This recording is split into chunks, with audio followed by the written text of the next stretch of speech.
Deep in the heart of the mountains, where the clouds kissed the peaks and the wind whispered ancient secrets, lived a giant named Orin. He wasn't just big, he was colossal, a walking mountain of moss and stone.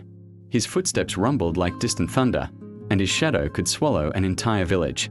For this reason, the people in the valley below feared him. They told tales of his might, painting him as a monster, a creature of destruction. But they were wrong. Orin was a gentle giant, with a heart as soft as the moss that grew on his shoulders. His days were long and quiet. He would spend his mornings tending to the ancient trees, his massive hands carefully mending broken branches. He spoke to the birds, his voice a low, rumbling hum that they seemed to understand. He knew the secret paths of the forest animals and would often leave out ripe berries for the deer and rabbits. But his greatest companions were the stars. Every night, he would sit atop the highest peak, watching the silver specks glitter in the vast, dark expanse, feeling a profound sense of loneliness. He longed for a friend, for someone to see past his towering frame and into the kindness of his soul. The villagers never ventured into his domain. Their fear was a wall, thicker and taller than any mountain. They saw his size and assumed malice. They heard the echo of his steps and imagined wrath. They never saw the way he rescued a fallen fledgling and gently placed it back in its nest. They never knew he cleared fallen logs from the river to keep the water flowing purely to their village. To them, he was simply the monster in the mountains, a story to frighten children into behaving. One afternoon, as the sun began to dip below the horizon, painting the sky in shades of orange and purple, Orin was walking near the edge of his forest when he heard a new sound. It wasn't the call of a bird or the rustle of a fox. It was a soft, trembling sound, the sound of someone crying. He followed the sound, his massive feet moving with surprising silence. There, huddled beneath a giant fern, was a small child, a little girl from a village, her face tear-streaked and smudged with dirt. The girl, whose name was Alara, had wandered too far while chasing a butterfly, its vibrant blue wings leading her deeper and deeper into the woods until she was hopelessly lost. As dusk fell, her bravery faded, replaced by a growing fear. The forest, once magical, now seemed dark and menacing. And then she saw him. A shadow fell over her, and she looked up and up and up into the face of the giant from the village stories. She froze, her breath catching in her throat. Orin saw the terror in her eyes. He knew his appearance was frightening. Slowly, so as not to startle her further, he knelt down. The movement caused the ground to tremble slightly, but he did it with the grace of a falling leaf. He didn't speak. Instead, he simply reached out one enormous finger and gently nudged a bright red ladybug that had landed on a leaf near her. The ladybug crawled onto his fingertip, and he held it out for her to see. Alara watched, mesmerized. The monster from the stories wouldn't be so gentle. Her tears slowed. Orin then offered her his other hand, palm up. It was as large as a small boat, but his expression was patient and kind.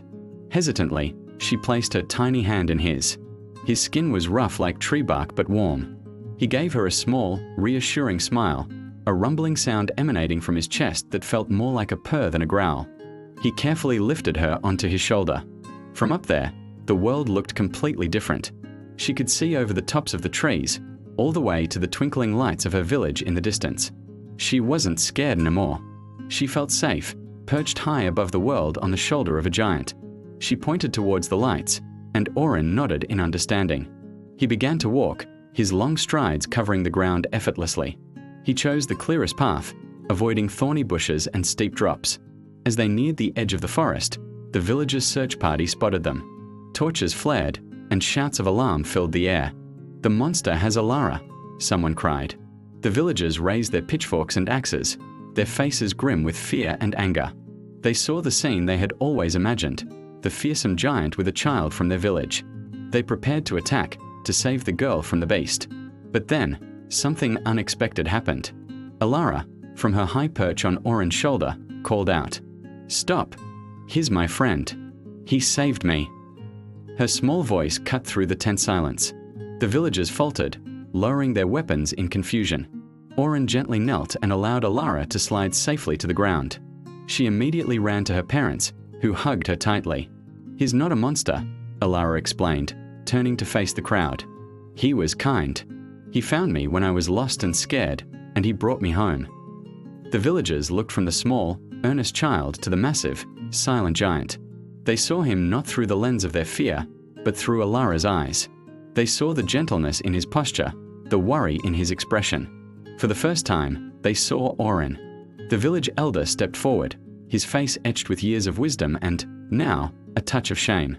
"We have wronged you," he said, his voice clear and steady. "We let fear blind us. Can you forgive us?" Oren looked at the faces before him, no longer twisted in fear, but open and curious. A slow, wide smile spread across his face, a smile as bright as a sunrise over the mountains. He gave a single, slow nod. From that day on, everything changed. The wall of fear between the giant and the villagers crumbled. The children would often venture up the mountain path, no longer in fear, but in excitement. They would bring him flowers and painted stones, and he would show them the secret wonders of his forest home. He would tell them stories with his low, rumbling voice, stories of the stars and the ancient trees. Oren was no longer the lonely giant of the mountains. He had friends, a whole village of them. He was a protector, a storyteller, a friend. He still sat atop his favorite peak at night, but he was no longer alone. Often, Alara would be there, sitting on his shoulder, and together they would watch the stars, two friends, one big and one small, sharing the quiet magic of the night. And the giant, whose heart was as big as his body, was finally, truly happy. Thank you for watching. If you enjoyed this story, please like, share, and subscribe for more tales that warm the heart. See you next time.